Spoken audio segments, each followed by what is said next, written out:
जय जय श्री राधे श्याम निताई गौर हरि बोल। हमारे आलोच्य विषय चल रहा है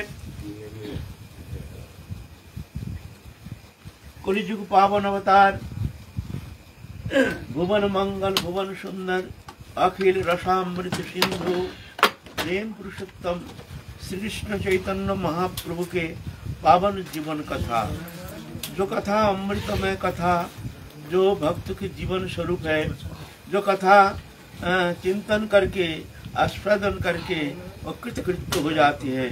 संसार सागर से पार लगाने के लिए उनके कथा अमृत एक अद्भुत हमारे सामने एक महौषधि जैसे है, जिसको भजन होता नहीं है, भजन करने में मन लगता नहीं है, तो वो सर्वोत्तम है।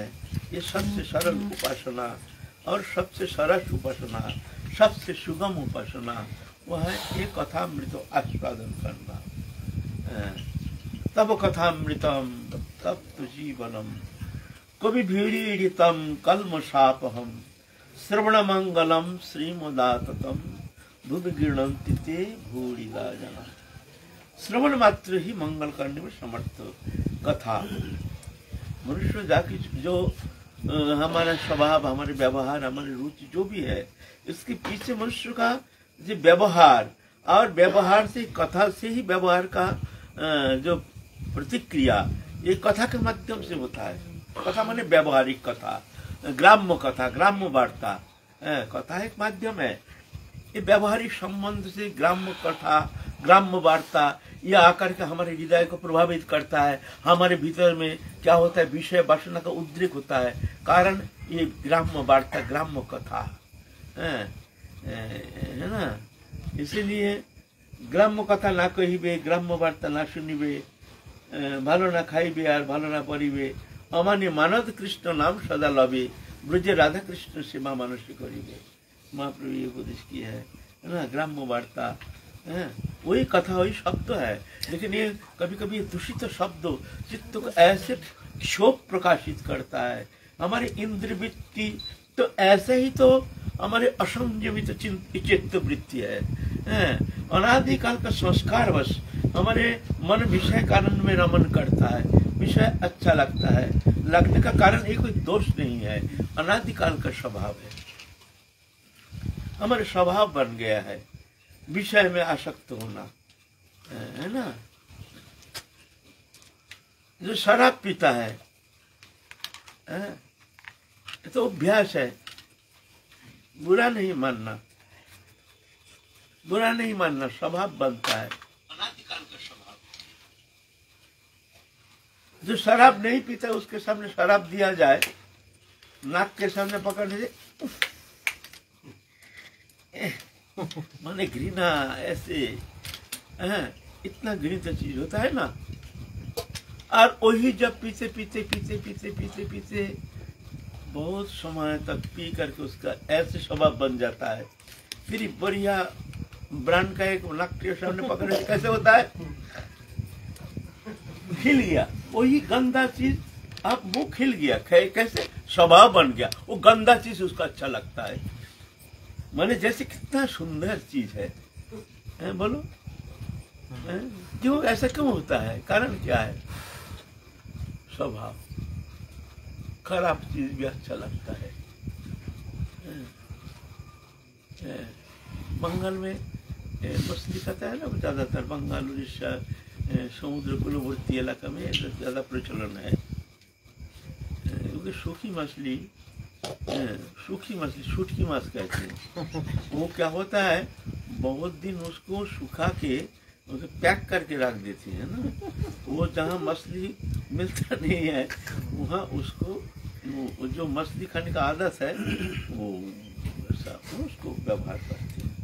एक दिन हमारी बगल में, हम जब पूर्वाश्रम में एक ग्राम्य वार्ता थोड़ा सा हम कह रहे हैं, हम जहाँ किराए में रहते थे एक जगह, जब हमारे मन में तो परिवर्तन आ गया, आप साधु बनेंगे, हम भजन करेंगे, तो एक जन बगल में रूम में हम किराए रहते, वो तो भाई खाता है, वो भाई वो शुटकी मछली बनाना शुरू किया। भाई इतना भयंकर बदबू, मने जैसे मने प्राण निकल जाए, उफ। मैंने हमने अनुभव किया कि कितना वो कष्टदायक वो गंध। तो जो जिसके घर में बन रहा था उससे हमारे पड़ी था, हमने उससे पूछा, भाई इतना बदबू है, ये तुम लोग खाते हो कैसे? तो बोलते वो गंध ही तो उसका टेस्ट है। जय राम जी की। तो ये स्वभाव हमारे, ये भी संस्कार जो स्वभाव है, विषय बहिर्मुखता, विषय वृत्ति, तो जो इंद्रिय भोग वृत्ति, ये हमारा स्वभाव बन गया है। ये दोष नहीं, ये स्वभाव बन गया है ना। ये दोष नहीं, निंदनीय नहीं, ये घृणा के विषय नहीं है। ये अनादिकाल का जीव जगत, ये संसार चक्र में माया में घूमते घूमते फिर जाके इस तरह से कभी जाकर के महत्पुरुष का सान्निध्य प्राप्त होने का उसको मौका मिलता है। उनके कथा, उनके ये प्रेमामृत कथा, उनके अमृतमय कथा, उनके भावनामय कथा, इनके हरि कथा, ये चिन्मय कथा, ये दिव्य कथा, ये श्रवण करके फिर जाकर उसके अंदर चेतना सत्ता की जागृति होती है। बिनु सत्संग न हरि कथा, तेह बिना मोह न भाग, मोह गए बिनु राम पद, होए न दृढ़ अनुराग। पहले भक्ति संतन कुरु संगा संत। सत्संग से वही कथा, वही ग्राम्य वार्ता, वो भी शब्द है, और ये भी कथा, ये भी शब्द है, लेकिन वो ग्राम्य वार्ता वो दुखदायी है, वो बहिर्मुखता लाता है, वो मनुष्य मनोवृत्ति को दूषित कर देता है, वो मनोवृत्ति को भोग वृत्ति में ले जाता है। वो कथा संसार चक्र में बंधन दशा प्राप्त कर करके संसार चक्र में ले जाता है, 84 लाख जोनि में ले जाता है, वही शब्द। और ये कथा, ये चिन्मय कथा, ये दिव्य कथा, ये भगवत कथा, ये मायातीत, ये गुणातीत, ये इंद्रियातीत, ये दिव्य है। ये कथा श्रवण करने से अंतर जगत में जाकर के उसका परिवर्तन लाने में संभव ये हरि कथा। सबसे सरल उपासना, महत मुख निश्चित हरि कथा अमृत श्रवण करो। सिर्फ सुनते रहो, बस ध्यान से सुनते रहो, और कुछ करना है नहीं। कर्ण कुहर से प्रवेश करके अंतःकरण में जा करके तुम्हारे भीतर अंतःकरण को परिशुद्ध करके तो परिवर्तन लाने में समर्थ है। ये कथा, ये है हमारी कथा, यह है हमारे गौर कथा, यह है हमारी कृष्ण कथा।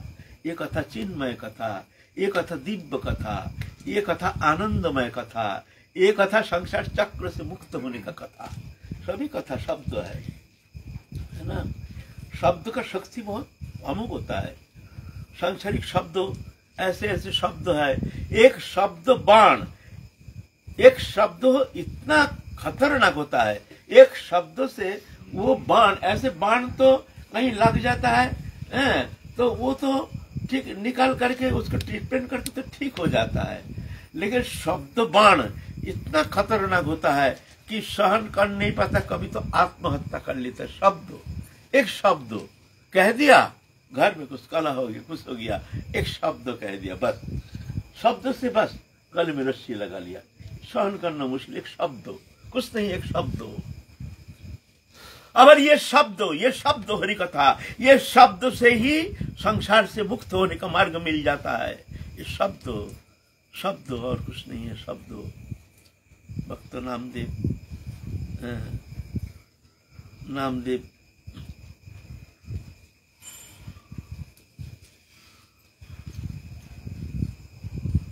जन्मावधि जन्म से ही भगवत चरण में उन्मुक्त, भगवत कथा में उनके एक जन्मजात संस्कार, इस संस्कार पूर्व जन्म का संस्कार जब पुंजीभूत होकर के जब फलीभूत होता है, तभी जा करके उसका ये भगवत भजन करने का प्रेरणा भीतर में ही आ जाती है। ये प्रेरणा स्रोत बन जाता है। ये पूर्व जन्म का संस्कार है, ऐसा नहीं एक दिन का 2 दिन का मामला नहीं है। ऐसा ही रामदेव का ऐसा नामदेव ना वामदेव जैसे ख्याल नहीं। भजन में मन है, बड़ा हो गया है, संसार करने का इच्छा नहीं, माँ का एकमात्र बेटा है।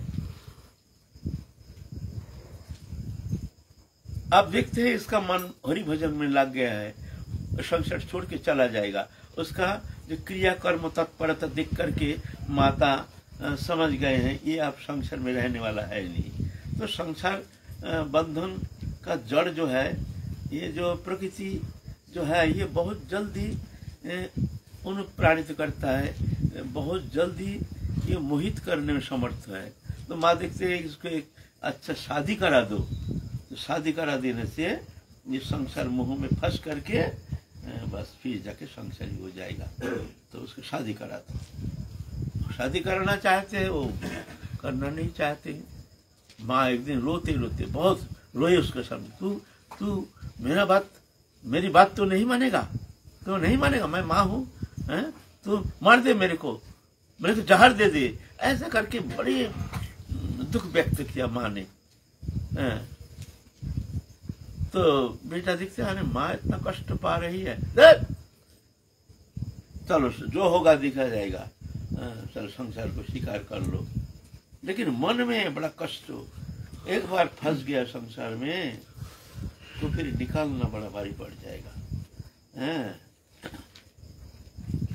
ठीक है, शादी वचन दे दिया हम शादी करेंगे, मन तो है नहीं। सिर्फ माँ को रोना देख करके, माँ के अश्रुधारा देख करके मन में दया आ गई, जो ठीक है कोई बात नहीं, हमारे जीवन को हम माँ के चरण में, इस माँ की खुशी के लिए, माँ के अश्रु बुझाने के लिए हम स्वीकार कर लेते हैं संसार को। शादी ठुक गया, बारात आ गया, बारात आए गए हैं वहाँ कन्या के वहाँ, शादी होगी। और वहाँ तो इस समय बिजली थी नहीं, तो मशाल है ना, ऐसा मशाल होता है, उसके अंदर मिट्टी तेल कपड़ा उपड़ा जलाकर ऐसा करके रोशनी जो है उस तरह से रात के अंधकार को ये करते, रोशनी करती थी। शादी ब्याह ऐसे होती थी, मशाल जला कर, पहले की बात है। तो ऐसे ही अब शुभ दृष्टि होगी। कन्या, इधर कन्या है, इधर जमाई है, मुंह ढका हुआ है, अब शुभ दृष्टि होती है ना हिंदू समाज में, आप ऊंचा करके रखे हैं, ऐसे पीढ़ी पीढ़ी में बैठी हुई है, दोनों को ऊंचा करके रखे हैं, खूब नगाड़ा पगाड़ा खूब बज रहा है और वो मन में खूब दुखी हो रहे हैं। 1 मिनट पीछे बस शुभ दृष्टि हो जाएगी, हम फंस जाएंगे संसार चक्र में, हमारे मानव जीवन के ऊपर, है ना। इतना में क्या हुआ, जो त्रिपल लगा हुआ है ना, तंबू पैंडल करते हैं ना, अभी का जैसे तो नहीं, उसमें ग्रामीण परिवेश, मसाल ऐसे ऊंचा करके सब देख रहे हैं, और शुभ दृष्टि देखते समय सब ग्रामीण लोग बड़ा आकर्षित होते हैं, वो देखने में बड़ा उत्साहित होते हैं, तो एक साथ इकट्ठा भीड़ हो जाता है, आपस में देखेंगे शुभ दृष्टि कैसे होती है ना। ऐसे ग्रामीण मोहल्ला है ना, तो मसाल ऊपर में एक जन देख रहे हैं, जब ऊपर में अगर थोड़ा सा ऊंचा हो जाएगा तंबू में आग लग जाएगा, तो आप ये कपड़ा खोलेंगे, उठाएंगे, शुभ दृष्टि होगी, इतना में ऐसा ऊंचा करके देख रहे हैं ना, ख्याल नहीं तंबू में आग लगने का संभावना होगी। एक जगह कहिए ए सावधान, और वो सोचा हमको कोई दैववाणी हो रहा है, अभी भी समय है, आग एक बार लग गया ना तो हम फट जाएंगे भाई, अभी 1 सेकंड भी देरी नहीं, फट करके एकदम पीढ़ी से उतर कर भागा, अंधकार में भागा, आज भी भागा, अरे अरे क्या हो गया, जमाई पागल हो गया, क्या हो गया, ढूंढो ढूंढो ढूंढा ढूंढ, है नहीं, कहीं नहीं है, नहीं, चले गए, गए तो गए, आज भी गए, कल भी गए, चलते चलते फिर जा करके एक तीर्थ यात्री के संग में मिल गए, इस तरह से वो तो बड़ा सिद्ध संत हो गए। एक शब्द सावधान, एक शब्द से कैसे जीवन परिवर्तित हो गया, है ना। लाला बाबू भी ऐसे सो रहे थे, एक जन कह दिया, एक धोबी कपड़ा सुखा रहे थे, तो वो क्या करते हैं, वो कपड़ा ये करते हैं ना, तो जब उबालते हैं तो सूटा वूटा देकर कपड़ा करते हैं ना, तो उसको कहते बासना, उजाला के वो तो सब कपड़ा वही सूटा वूटा देकर उबालते हैं। संध्या हो गया, लाला बाबू सो रहे थे, तो एक लड़की अपने पिता को कह रहे हैं, बाबा संध्या हो गया, अभी बसना नहीं जलाओगे, बसना जला करके अपना उबाले को कपड़ा ये करेगा ना, धोबी है ना, बस ये शब्द कान में चला गया, संध्या हो गया, बसना नहीं जलाओगे, बसना हम तो जगत की बसना हम ना, बसना ही तो सब कुछ, यही तो संसार का जड़ है। बसना संसार बंधन का कारण नहीं, बसना बंधन का कारण, बसना। बस लाला बाबू तुरंत चितन हो गया, भाई ये शब्द तो साधारण शब्द नहीं, चलो अभी चलो, तुरंत बोले नौकर, नाव जो है वो नाव में चलने का मार्ग था एकमात्र, उस समय तो ट्रेन फ्रेन बस फंसी तो ब्रिटिश आने के बाद हमारे भारत में हुआ है, इसके पहले ऐसा चलने का साधन था एकमात्र नदी मार्ग, या नहीं तो टांगा में करके चलते थे, या नहीं तो पैदल चलो, तीर्थ यात्रा करते सब पैदल, और कोई जाने का और कोई साधन था ही नहीं, तो नदी मार्ग में। और लाला बाबू तभी चल दिए वृंदावन के लिए, चलो अभी चलो, संध्या हो गया, एक जीवन भी अस्तमित होते जा रहा है ना। तो एक शब्द बड़ा कठिन होता है, एक शब्द में बहुत कुछ हो जाता है, शब्द में बहुत सारे परिवर्तन होता है। इसीलिए भौतिक ये जो भोग्य विषय, हमारे जो ग्राम्य वार्ता, ग्राम्य कथा, ये भी शब्द है, ये बंधन का कारण होता है, और ये भी शब्द है हरि कथा, तब कथामृतम तप्त जीवनम, ये तप्त जीवन को शांति प्रदान करने का है, तप्त जीवन को शांत करने का दावा है। श्रवण मंगलम, श्रवण मात्र से ही मंगल करने में समर्थ हो, महत मुख निश्चित हरि कथा अमृत, ये शक्ति समन्वित शब्द, ये अंतर जगत में प्रवेश करके तुम्हारे भीतर बहुत सारे परिवर्तन लाने में संभव। ये भोग जीवन, पशुवृत्ति, पाशवृत्ति, ये तो जन्म जन्म में, ये तो नाना जाने 84 लाख जन्म में, बस ऐसे ही तो ये भोगित एकमात्र उनके जीवन का एकमात्र आधार है, इसलिए जी रहे हैं सब भोगी जीव। लेकिन इससे मुक्त होने का बस ये हरि कथा सबसे सरल सहजतम उपाय। तो ये हमारे महाप्रभु की कथा जो है ऐसे ही ये अमृत सिंचन करते हैं, संसार चक्र से मुक्त होने का परम महौषधि स्वरूप। इसीलिए हमारे महाप्रभु की कथा और ये वृंदावन राधा जुगल विलास, राधा कृष्ण जुगल लीला, ये कथा जो है ये बड़ा अमृत स्वरूप है। साधक को चाहिए ऐसे सत्संग में रह करके हरि कथा श्रवण करना बहुत जरूरी है। हरि कथा के द्वारा जितना जल्दी मन में परिवर्तन आता है, मन में भावना में परिवर्तन होता है, जितना अंतकरण शुद्धिकरण के लिए जितना सहजतम सरलतम उपाय है ये हरि कथा, कथा श्रवण, कथा श्रवण। तो ये महाप्रभु की कथा है, चिन्मय है, दिव्य है, आनंदमय है, लोकातीत, इंद्रियातीत, गुणातीत, मायातीत, ये अनुभव कृपा साध्य। जिन पर प्रभु की कृपा होती है वही जाकर के समझ सकते हैं।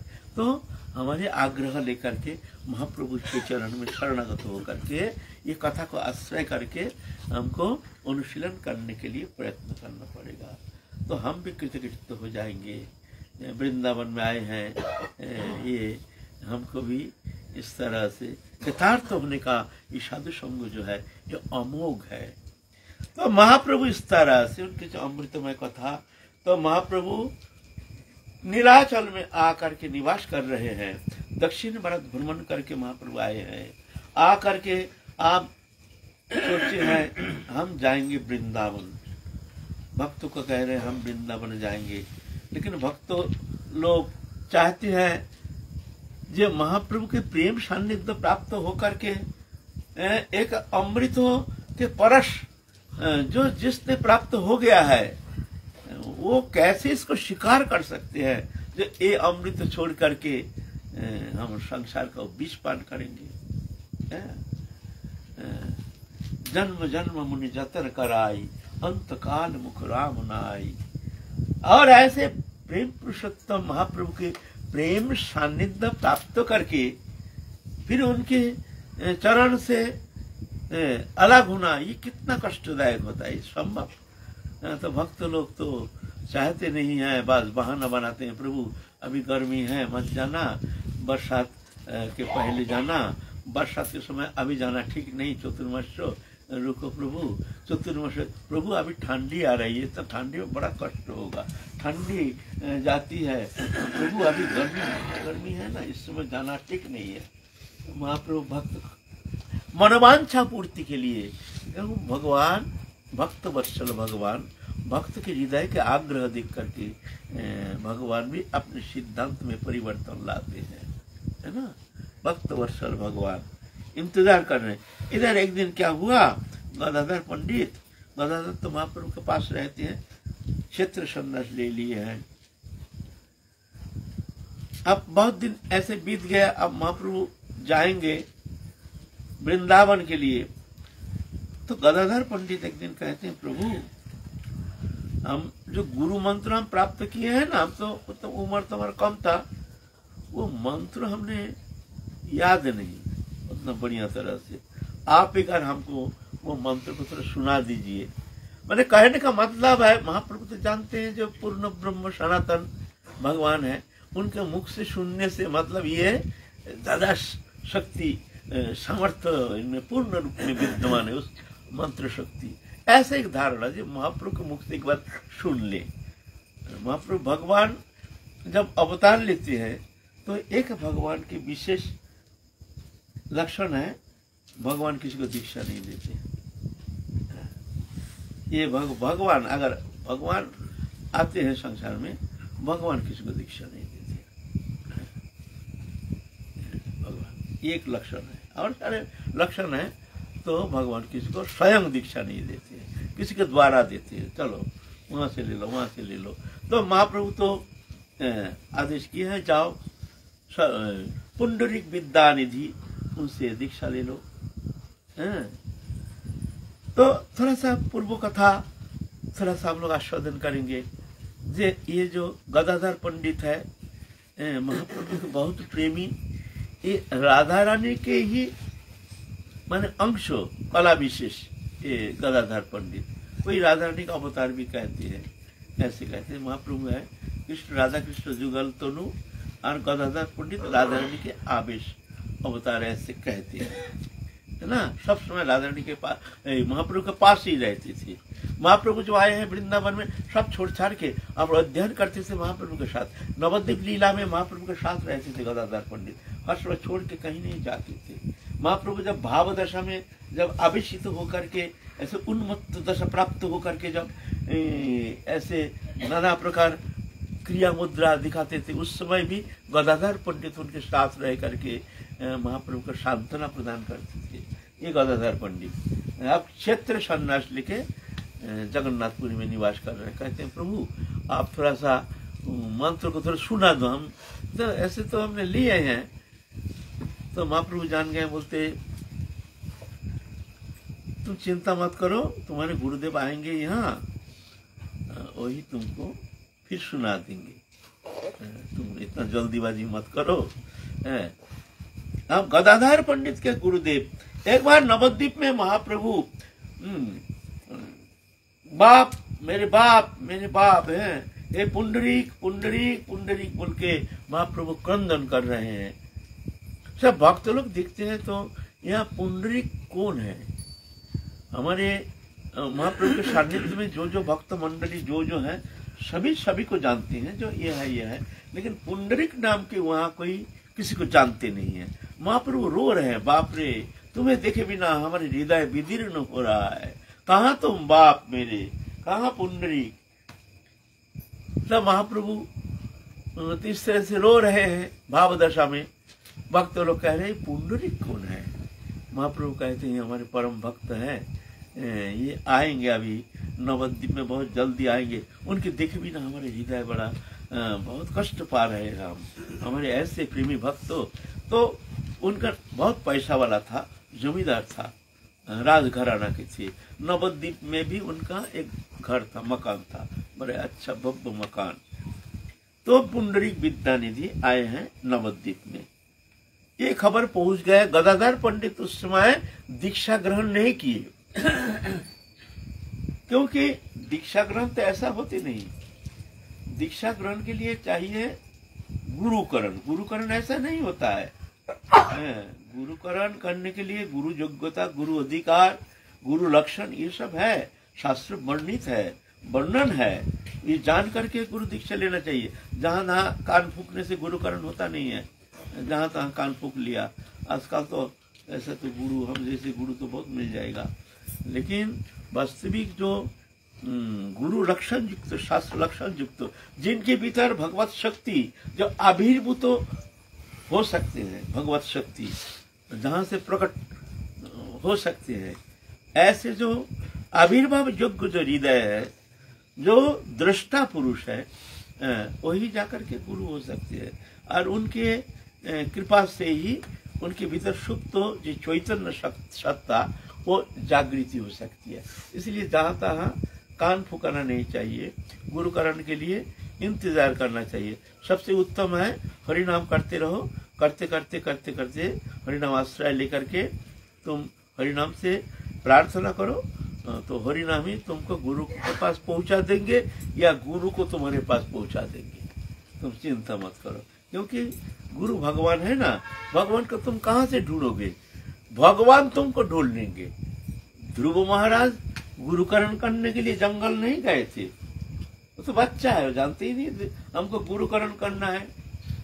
लेकिन भगवान जान गए जी इसका समय हो गया है, नारद को भेज दिए हैं, जाओ तुम इसको दीक्षा मंत्र प्रदान करो, समय हो गया है।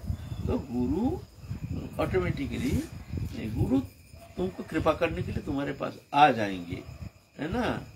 ये तुम्हारा ये जो बड़े बाबा राधाराम चरण दास देव गुरुकरण के लिए पुरस्चरण किए, देवी मंत्र साधना किए, देवी मंत्र साधना में सिद्धि प्राप्त हुए हैं, देवी मैया आविर्भूत हो गए हैं। तो देवी मैया कहे उपदेश किए हैं कि जाओ, तुम्हारे गुरु तुम्हारे लिए इंतजार कर रहे हैं, अयोध्या में जाओ। अयोध्या में जा करके देखना सरजू के किनारे में वहाँ गुरु तुमको मिल जाएगा, तुम्हारे लिए गुरुदेव इंतजार कर रहे हैं। तुम जाने से ही तुमको वो गुरु मंत्र मिल जाएगा। ऐसे है तो निर्दिष्ट है। फिर बड़े बाबा जी जाते हैं अयोध्या में, सरजू नदी के किनार में, वहाँ देख करके पहचान लिए ये हमारे गुरु है। एक दिव्य पुरुष, एक ज्योतिर्मय, ऐसे एक महत् पुरुष। बड़े बाबा को देख कर के ही उनको बुलाए, आ जाओ इधर, तुम्हारा नाम क्या नाम था? ना ना, बड़े बाबा का राधा रमन बाबा जी महाराज। उसके पहले क्या नाम था? जितेंद्र बाबू, राजेन बाबू, राजेन आ जाओ, राजेन बोल के पुकारे, हम तुम्हारे लिए इंतजार कर रहे हैं, आ जाओ। ऐसे है गुरुकरण। आजकल क्या होता है, आजकल तो गुरुकरण राते रात में, हमको अभी दीक्षा चाहिए। अरे पागल, दीक्षा लेके तुम क्या करोगे? दीक्षा लेने से सिद्ध हो जाओगे?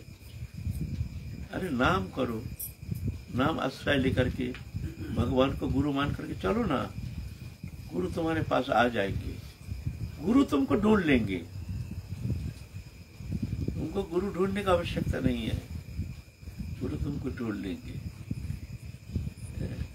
समाचार लाइए था, हम थोड़ा सा प्रसंगांतर जा रहे हैं, ये तो थोड़ा शिक्षा के लिए जानना जरूरी है। नाम भी गुरु निर्दिष्ट होना चाहिए।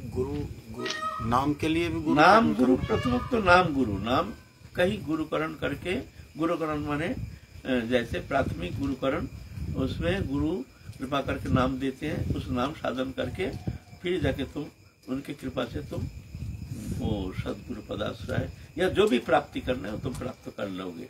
दीक्षा पुरस्चर्या विधि अपेक्षा न करे, जिब्ब स्पर्श आचंडाल सवारी उद्धारे। ये हरिनाम इतना शक्ति सामर्थ्य है इनमें, तुम ये साधारण नहीं समझना। दीक्षा पुरस्चर्या की इंतजार है नहीं, जिब्ब स्पर्श आचंडाल, चंडाल से ब्राह्मण तक सबको उद्धार करने में समर्थ है। भगवत दर्शन हो सकता है, संशय चक्र से मुक्त हो सकता है, तुमको दिव्य धाम प्राप्त हो सकता है। क्या नहीं हो सकता है नाम? नामे सर्वशक्ति दिलो करिया विभाग, मम दुर्दैव नामे नहीं अनुराग। नाम में समस्त शक्ति निहित करके गुरु ने दे दिया, लेकिन हमारे दुर्दैव है, हमारे नाम में रुचि नहीं है ना, नाम में रुचि नहीं। तो ऐसा नहीं, ये शक्ति समन्वित नाम है, ऐसा नहीं है, कोई साधारण नहीं है।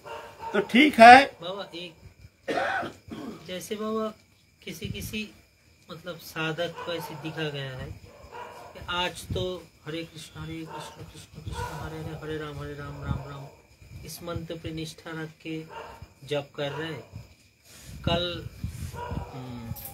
निताई निताई निताई निताई ऐसे जप कर रहे, परसों राधे राधे राधे राधे करके जप कर रहे। ऐसा विभिन्न नाम जप करने से उनका मतलब सिद्धि प्राप्त हो सकता है? नाम उसका कल्याण होगा, चित्त शुद्धि होगा, बस उतना ही तक। भगवत प्राप्ति ऐसा होता नहीं है।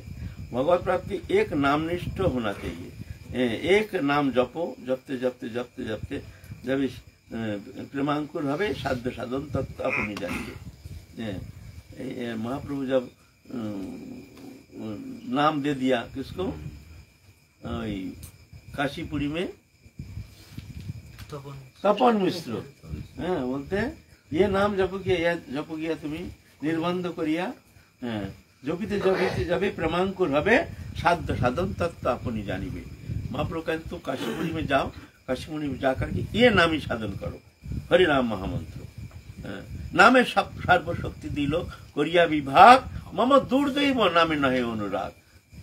एक नामे करे सर्व पाप क्षय, नवविधा भक्ति पूर्ण नाम हईत है, आनुषंगिक फले करे संसारेर क्षय, चित्ताकर्षिया करे कृष्ण प्रमोदय। एक नाम में इतना शक्ति, लेकिन नाम में हमारा विश्वास नहीं, हम चाहते ना जाने क्या कर लेंगे। तो दिन दिन ऐसे नाम बदलने से प्रेम सिद्धि हो सकती है? प्रेम सिद्धि होना संभव नहीं है। ये तो हाँ कल्याण होगा। क्या कल्याण होगा? चित्त शुद्धि होगा, मंगल ही होगा, अमंगल नहीं होगा। लेकिन भगवत प्राप्ति होना, ऐसे गुरु प्रदत्त जो नाम, वो नाम को इष्ट मंत्र जान करके, गुरु कृपा जान करके, भगवत कृपा जान करके और नाम को साधन करते रहो। जैसे इष्ट में निष्ठा होनी चाहिए, वैसे ही नाम में भी निष्ठा होनी चाहिए। ऐसे नाम में भी वैसे ही निष्ठा होनी चाहिए। नाम तो नाम नामी अभिन्न है ना, इसलिए नाम में निष्ठा होनी चाहिए। नाम में निष्ठा नहीं, विश्वास नहीं, ऐसा है ना। इष्ट के प्रति एक निष्ठ होना चाहिए, तो ऐसे ही नाम के प्रति भी नाम के एक प्रति निष्ठ एक होना निष्ठ पड़ेगा। होना चाहिए। अच्छा, तो जाकर के नाम का फल जो प्रेम वो प्राप्त करने में समर्थ हो जाएंगे, है ना। विभिन्न नाम जप करना विधेय नहीं है। जप करना नहीं चाहिए, कीर्तन करो। कीर्तन कभी कभी कम, जब हम लोग जब कीर्तन करते हैं, कोई नाम ठीक है, कोई नाम कीर्तन कर लिया थोड़ा सा, ठीक है वो चल। लेकिन जप जो है, अखंड जप, जो जप हमको करना है प्रतिदिन, सारा दिन जो हम जप करते हैं, वो ये महामंत्र सर्वोत्तम जप है भगवत प्राप्ति के लिए। महामंत्र जो दीक्षा लेते वो भी हरे कृष्ण महामंत्र ही जप करते थे, क्योंकि प्रेम प्राप्ति इस हरि नाम से होगा, ये महामंत्र से होगा। वैसे कलयुग के अंतराल में देखा जाए, 500 वर्ष के अंतराल में अगर देखा जाए, तो हमने सुना है कि 80% जो सिद्ध हुए हैं वो हरे कृष्ण महामंत्र से ही हुए हैं, ऐसा कुछ। हरे कृष्ण महामंत्र ये कलियुग का नाम है। कलियुग में ये मंत्र भगवान महाप्रभु ने ये मंत्र प्रदान किए हैं। ये प्रेम प्राप्ति के लिए ये मंत्र सर्वोत्तम साधन है ना, हरे कृष्ण महामंत्र ये प्रमाणित है। मानो साल 6 महीने हमने हरे कृष्ण महामंत्र का जाप किया हो, उसके बाद में कहीं किसी महापुरुष के द्वारा या किसी के द्वारा हम कहे हुए कि कोई कहे कि तुम राधा नाम करें या किसी और नाम की कोई पुष्टि करके कहें, तो क्या हम जो पहले हरे कृष्ण महामंत्र करते थे, किसी गुरु के द्वारा हमने वो प्राप्त किया था, तो क्या नाम अपराध इसमें माना जाएगा? उसमें भी नाम अपराध माने क्या, वो नाम में निष्ठा हानि हो जाएगी। निष्ठा होने से फिर देखिए नाम का जो फल प्रेम है वो प्राप्ति होना संभव नहीं है। हाँ, चित्त शुद्धि होगा, कल्याण होगा। नाम में तो शक्ति है ही, कल्याण होगा, अकल्याण होगा नहीं, लेकिन वो प्रेम प्राप्ति होना संभव नहीं है। निष्ठा भटक जाएगी। निष्ठा भटक जाएगी। एक ही नाम जो गुरु ने दिया है वो नाम को निष्ठा के साथ जपते रहो। जपते फिर जाके तुम धीरे धीरे फिर समझ जाओगे। जो भी तुम्हारा प्राप्तव्य अप्राप्तव्य जो भी विषय है, सब नाम की कृपा से तुम जान जाओगे।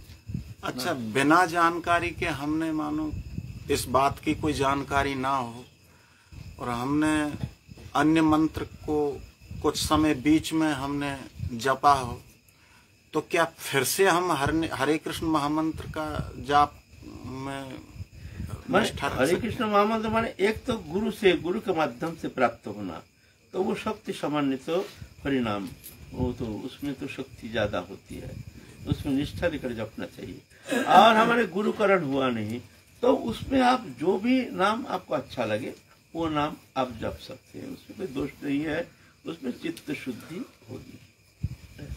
कोई भी नाम जपो, लेकिन गुरु से लेकर के जो गुरु प्रदत्त जो नाम है वो सर्वश्रेष्ठ है, सर्वोपरि है। उसमें निष्ठा लेकर के अपने गुरु प्रदत्त नाम जो गुरु ने जो दिया उसी को ही तुम सर्वशक्ति समन्वित ऐसे भगवान के अभिन्न स्वरूप जान करके वो निष्ठा लेकर वो नाम जपने से तुमको सर्वसिद्धि हो। हरि नाम के समय मानसिक स्थिति और हृदय का भाव कैसा होना चाहिए? क्योंकि कई बार हमें लगता है कि ज्यादा नाम करने से और फिर हृदय डिस्कनेक्ट हो जाता है, मतलब जो भाव होता है भाव मूर्छित हो जाता है, बस नाम कर रहे हैं, रस नहीं मिलता है हरि नाम में। और कई बार तो रस थोड़ी होगा, रस ऐसे थोड़ी मिलता है। हमारे चित्त शुद्धि बिना, चित्त शुद्धि जब तक नहीं होता तब तक तो रस मिलना मुश्किल हो जाएगा। वो तो श्रद्धा, साधु संग, भजन क्रिया, अनर्थ निवृत्ति, निष्ठा, फिर रुचि। रुचि माने सरस, स्वाभाविक सरसता। हरिनाम में, साधु संग में स्वाभाविक सरसता आ जाएगी। हरि कथा सुनते सुनते भावाविष्ट हो जाएंगे, हरि नाम सुनते सुनते भावाविष्ट हो जाएंगे, नाम रटते रटते एकदम बिल्कुल पुलकित अंग होकर के एक विभावित हो जाएगा, ऐसे है ना। तो सब उस रस, उस स्थिति में पहुंचना है।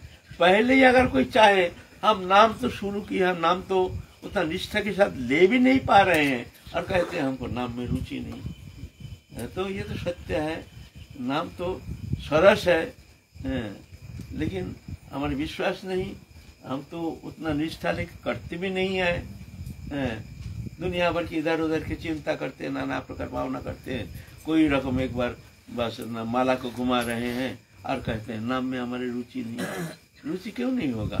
हमारे जो पूर्वज है, जो भगवत प्राप्ति की है, जो प्रेम प्राप्ति की है, सभी इसी मार्ग अवलंबन करके ही प्राप्त किए हैं। कोई जन्म से, कोई सिद्ध हो के जन्म, हाँ वो भी है, वो तो है जन्म सिद्ध, नित्य सिद्ध, पार्षद, वो तो अलग बात है।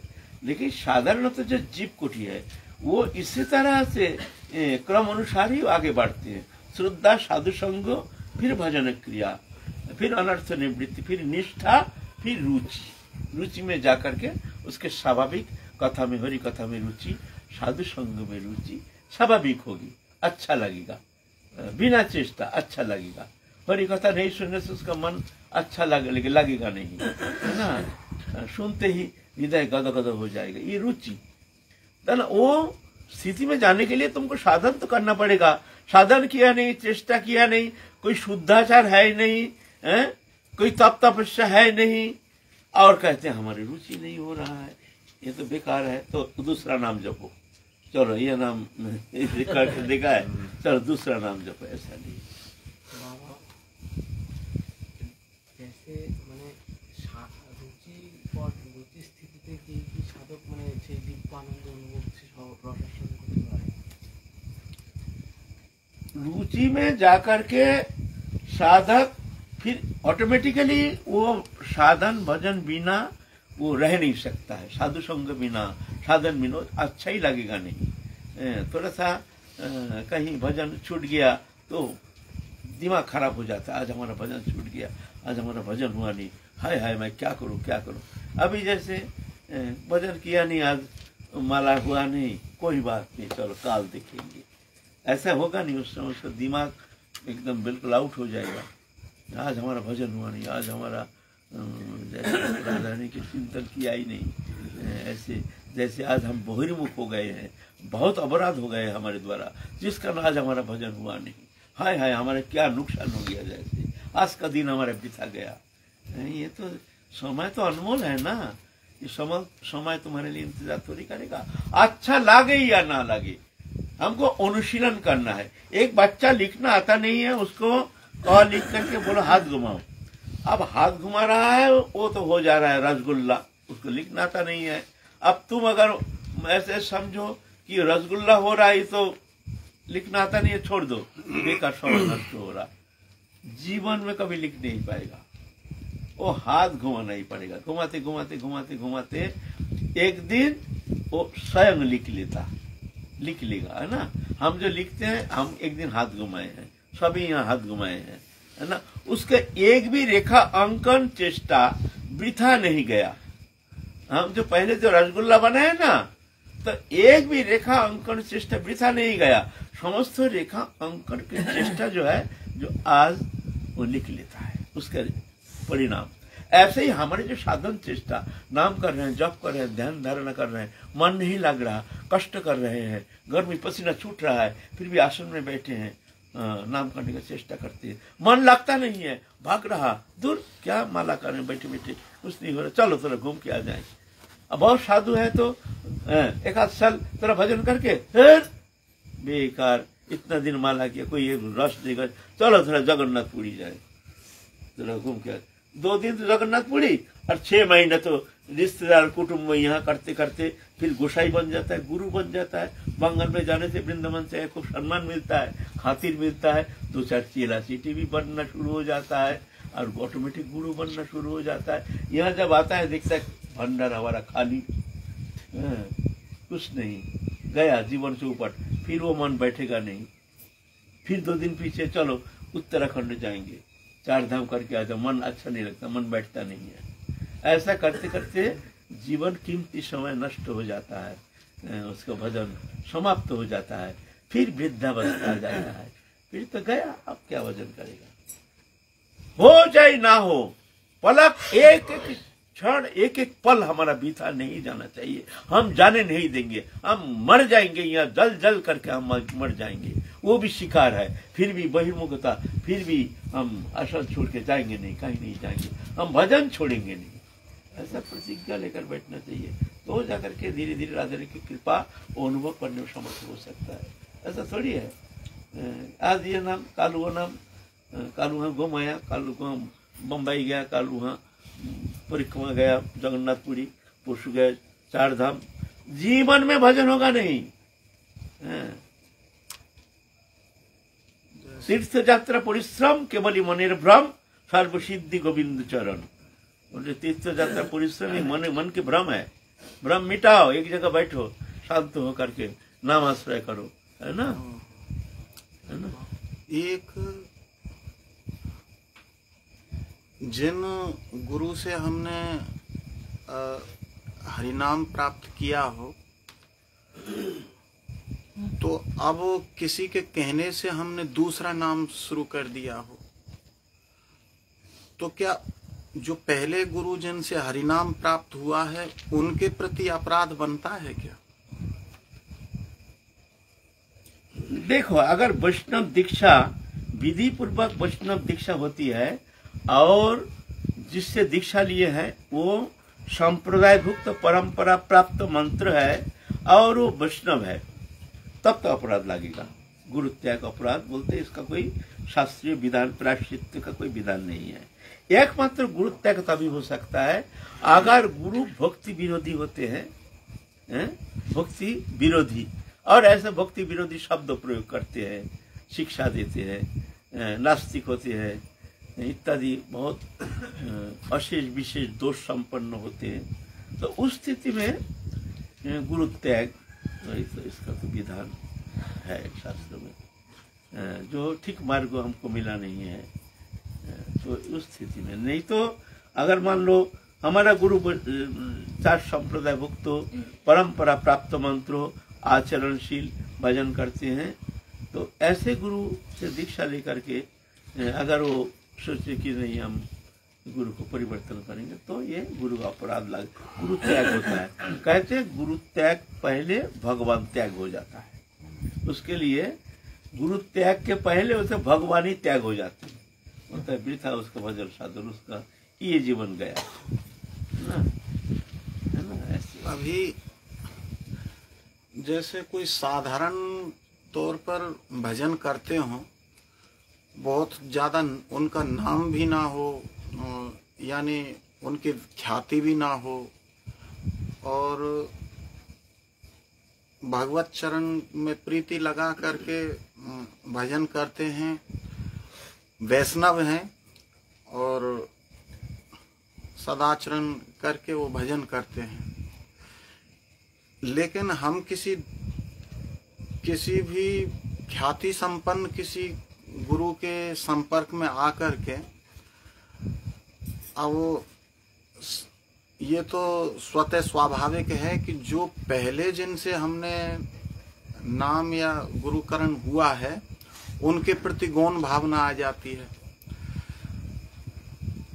तो अब वो साधक विस्मय में पड़ जाता है कि हम जो पहले जिनसे हमने गुरुकरण किया था उनमें तो इतनी शक्ति नहीं थी, और उनके द्वारा उनका मार्ग भी ठीक नहीं, मार्ग भी प्रदर्शित, यहाँ ठीक जगह है, यहाँ हमको सब कुछ मिल जाए, मार्गदर्शन भी नहीं हो पाता था, या कुछ इस तरह ऐसे। ये भी एक भ्रम है, अगर वैष्णव परंपरा प्राप्त मंत्रों मिल जाता है और गुरु आचरणशील वैष्णव भक्ति विरोधी नहीं है, वैष्णव है, सदाचार संपन्न है, तो ऐसे गुरु कभी परित्याग करना वो ये भगवत त्याग हो जाता है पहले, ऐसा शास्त्र कहते हैं। उसका पहले ही भगवान त्याग हो जाते हैं, भगवान पहले ही बोलते हैं हम तो हमको छोड़ दो, अब तुम कुछ भी करो, ऐसा कहते हैं। इसीलिए कहते हैं गुरु करो जान के, पानी पियो छान के, पहले चिंता करो, पहले विचार करो, पीछे विचार नहीं करना। पीछे अभी पहले विचार करने में कोई दोष नहीं है, विचार करो, देखो तुम जहाँ जा रहे हो। इस तरह से तो ठीक है। तो ऐसे पुंडरीक विद्यानिधि आए हैं नवद्वीप में। नवद्वीप जब आए हैं तो उनका वेशभूषा है एकदम राजा महाराजा जैसे हैं।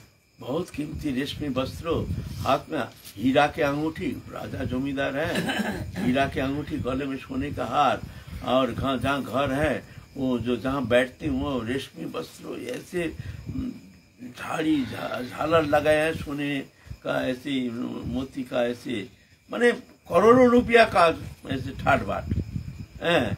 इधर मुकुंद ना, मुकुंद है महाप्रभु के भक्त। गदाधर पंडित दीक्षा लेने के लिए बहुत उद्ग्रीव हो गए हैं। तो गदाधर पंडित को कहते हैं, गदाधर चलो तुमको आज एक वैष्णव दिखाएंगे। एक जन बड़े वैष्णव आए हैं नवद्वीप में, चलो। तो सुन करके बड़ा खुशी हो गए हैं, आज एक जन अच्छा वैष्णव दिखाएंगे, पहुंची हुए संत दिखाएंगे। तो गदाधर पंडित को ले गए। गदाधर पंडित जब गए तो सोने का पीकदानी में पान खा करके उसमें पीक थूकते हैं, सोने का बर्तन उसमें थूकते हैं। नौकर है, चाकर है, कोई पंखा कर रहे हैं, माने राजा महाराजा जैसे। और विषय वार्ता वहाँ के, वहाँ ऐसे इतना रुपया वहाँ की आमदनी है, वहाँ तो अभी तक आया नहीं पैसा, वो पैसा क्या होगा, अच्छा तुम देखते नहीं हो, तुम वहाँ के सब खबर लो क्या हुआ भाई। अब गदाधर पंडित ये देख करके उनका जो भी श्रद्धा थी वो हवा में उड़ गया। ये तो पक्का विषय है, ये इतने बड़े वैष्णव नाम सुन के आए हैं जो एक दिन वैष्णव दर्शन कराएंगे। आप मुकुंद होता ना, स्वर्गदम संग गया था, स्वर्गदम संग गया था। अच्छा मुकुंद।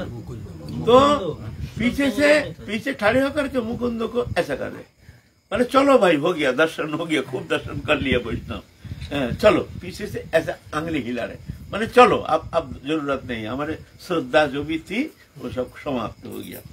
मुकुंद जान गए हैं। तो मुकुंद ने एक बड़े अद्भुत कंठस्वर था, उस कंठ में एक श्लोक गाए श्रीमद् भागवत महापुराण के, जो देखो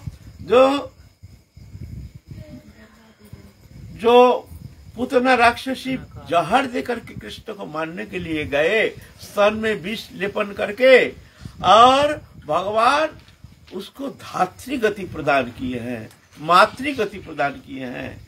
ऐसे भगवान के शरण बिना मैं किसके शरण में जाऊं? ऐसे कृपालु दयालु भगवान जो कृष्ण है, उनके शरण बिना मैं किसके शरण में जाऊं? ये संस्कृत में श्लोक है। बोलो ना, श्लोक बोलो।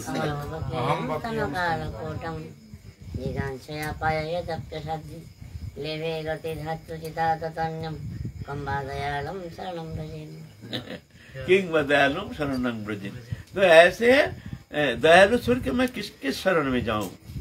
ये सुन करके ही पुंडरीक विद्यानिधि एकदम हाँ कृष्ण ऐसे रोना शुरू कर दिए, पागल उन्मत्त प्राय, अश्रुधारा ऐसे बह रही है, नाक से मुख से शिरस्सा गिर रही है, कपड़ा फाड़ करके तख्त के ऊपर से भ्राम करके गिर गए नीचे और लोटपोट खा रहे, हाँ कृष्ण, हाँ प्राणनाथ, हाँ प्राण मेरे कृष्ण, कहाँ तुम कृष्ण? अरे ऐसे माने प्रेम विह्वलता, प्रेम व्याकुलता देख करके गदाधर पंडित तो घबरा गए। भाई ऐसे प्रेम विकार तो हमने बहुत भक्त दिखे हैं, लेकिन एक बार एक शब्द श्लोक के साथ साथ जो ऐसे भक्त जो एकदम भगवत प्रेम में विभावित तो हो जाते हैं, ये तो हमने कभी देखा नहीं। कपड़ा कीमती कपड़ा फाड़ दिया ऐसे विरह के मारे, और नीचे आके लोटपोट खा रहे हैं, बर्तन फर्तन सब इधर उधर सब उल्टा पाल्टा कर दिया सब। फिर अचेत होकर के एकदम भाव दशा में पड़े रहे, अचेत हो गए एकदम। इसको कहते हैं प्रलय। सात्विक विकार होता है ना, अश्रुकंपो पुलक श्वेत वैवर्ण सर्वंग स्तंभ मूर्छा प्रलय। ये प्रलय ये बहुत बड़ी ऊंची स्थिति भक्त का होता है, ऐसे प्रलयकालीन अवस्था जैसे। हैं। तो गदाधर पंडित मैंने घबरा गए थे, भाई किसको हम विषयी समझ रहे थे, इनका पोशाक देख करके हमने ऐसे धारणा कर लिए हैं, हम तो बहुत महान अपराधी हैं। पहले देख करके ही हमने तय कर लिया थे, ये हम निश्चित कर लिया ये विषयी है, ये क्या भजन करेंगे। इसीलिए ना सावधान, किसी को कभी अंडर एस्टिमेट करना नहीं चाहिए वैष्णव जगत में। ये एक शिक्षा है, किसी को कोई गृहस्थी हो कोई भी हो, ये नहीं उनका पोशाक देख करके, उनके व्यवहार देख करके, उनके आचरण देख करके कभी तुम ऐसे नहीं समझना ये साधारण है। न जाने किस हृदय में कैसे भगवान विराजमान है, किस हृदय में किस तरह से भक्ति देवी कृपा प्रकट कर रहे हैं, हमारे तो ऐसी जानकारी है नहीं। तो हम तो एक बाहरी रूप देख करके मंतव्य कर बैठते हैं, है ना। हम लोग बाहरी चेहरा देख करके आइडिया कर धारणा कर लेते हैं, ये बड़े वैष्णव, ये बड़े सिद्ध वैष्णव, ये ऐसे हैं। तो गदाधर पंडित ऐसे तो परम वैष्णव है। आप बहुत घबरा गए, है ना, बहुत घबरा गए। तो मुकुंद को कह रहे हैं, देखो हमने बहुत गलती किया, हम तो ऐसे साधारण समझ लिया है, हमारा तो महान अपराध हो गया, और ऐसे वैष्णव तो हमने देखा ही नहीं। ऐसे कृष्ण प्रेम, ऐसे प्रेम में विभावित चित्त, ऐसे प्रेम में कृष्ण प्रेम में व्याकुलता, ऐसे कृष्ण प्रेम में उत्कंठा, ऐसे तो हमने कभी देखा नहीं। सुना है कृष्ण प्रेम, लेकिन आज मूर्तिमंत कृष्ण प्रेम देख रहे हैं। ये कृष्ण प्रेम क्या होता है? हम लोग तो प्रेम प्रेम करते हैं, कहते हैं, लेकिन तो प्रेम तो कभी देखे नहीं। आज देख रहे हैं कृष्ण प्रेम किसे कहते हैं। तो हमसे बहुत भारी अपराध हो गया। तो मुकुंद को कह रहे हैं, भाई इसका प्रायश्चित करना पड़ेगा, हमने बहुत गलती कर लिया, मन में हमारे अश्रद्धा आ गई, हमने इनको बहुत हीन समझना, हीन भावना आ गई इनके ऊपर। जी ये क्या वैष्णव है ना, विषयी है ऐसे, तो इसके लिए हमको प्रायश्चित करना पड़ेगा। तो बोले क्या प्रायश्चित करोगे? मुकुंद कह रहे हैं, जे ना हमने तो दीक्षा नहीं लिया, इनसे ही हम दीक्षा लेंगे, गुरु रूप में वरण करेंगे ऐसे। तो सुन करके मुकुंद खुशी हो गए हैं। फिर जब उनको भाव दशा से स्वाभाविक अवस्था में आए, पुंडरीक विद्यानिधि उनसे निवेदन किए, मुकुंद जी आपसे दीक्षा लेना चाहते हैं। तो बड़े प्रसन्न हुए, अच्छा है, अच्छा है, बहुत सुंदर है। हमको एक ऐसे सुंदर ऐसे एक भक्त, अगर जो अच्छा शिष्य होता है ना, तो गुरु का गर्व होता है, गुरु का आनंद होता है, गुरु का चित्त प्रसन्न हो जाता है। जो आचरणशील है, जो भजनशील है, ऐसे एक शिष्य प्राप्त करके गुरु का हृदय फूल जाता है। ऐसे शिष्य मिल जाए तो ना, लेकिन शिष्य तो बहुत मिलता है, लेकिन सही अगर होता है ना तो बड़ा आनंद होता है। तो ठीक हो गया, आप दीक्षा ग्रहण करेंगे। तो यही पुंडरीक विद्यानिधि इनके बारे में कह रहे हैं गदाधर पंडित महाप्रभु को, जो आप एक बार वो मंत्र सुना दो, हमने तो भूल गया। तो बोलते हैं वो आएंगे तुम्हारे गुरु तुमको फिर सुना देंगे। तो आज के कथा ही विश्राम करते हैं, फिर हम लोग काल चलेंगे, फिर महाप्रभु की लीला आस्वादन करेंगे जहाँ तक संभव। वो तो अनुभव विद्ध है, वो तो कृपा साध्य है, वो तो शब्द के अगम्य है, फिर भी भाषा के द्वारा, शब्द के द्वारा जहाँ तक हम पहुँच सकते हैं, हमारे तो अनुप्रवेश है नहीं, जितना हमारे अंदर है महाप्रभु कृपा करके शब्द प्रयोग कराते हैं। तो ऐसे ही हम उनकी इच्छा अनुसार शब्द प्रयोग करते हैं। जय जय जय।